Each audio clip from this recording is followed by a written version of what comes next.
Digital recording studio Patna. तोरा याद में अखिया रोई जब शादी तोहर हुई, माना तू बाती गोरी ना रही अपन कोई रे मर जाई छोड़ के जैबू हो मरल मुँह हमर पैबू हो रे मर जाई छोड़ के जैबू हो मरल मुँह हमर पैबू हो।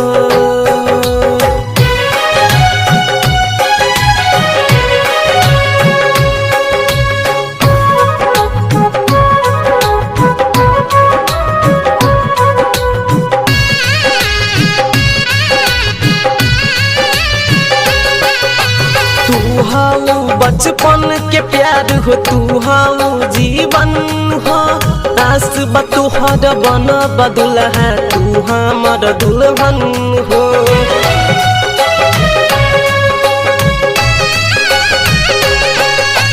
तू हाउ बचपन के प्यार हो, तू हाउ जीवन हो, आस बतुहर बन बदुल है तू हमर दुल्हन हो।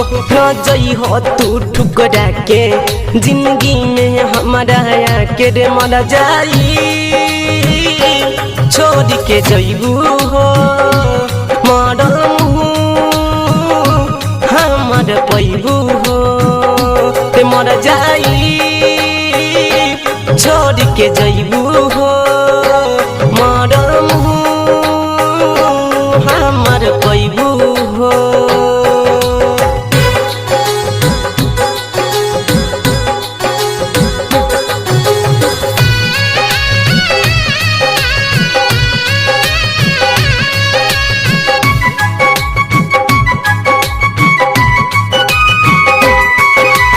हरदम संगे रही है अपना राइटर अमित के, जान से ज्यादा चाहिए तोहके तोरी हो जन पीड़ित के।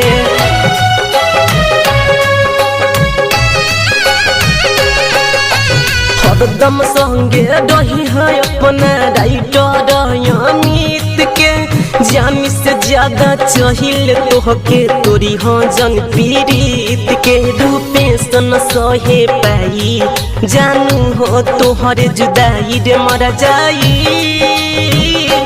छोड़ के जईबू हो मरल मुँह हमर पैबू हो रे मर जाई छोड़ के जईबू हो मरल मुँह हमर पैबू हो।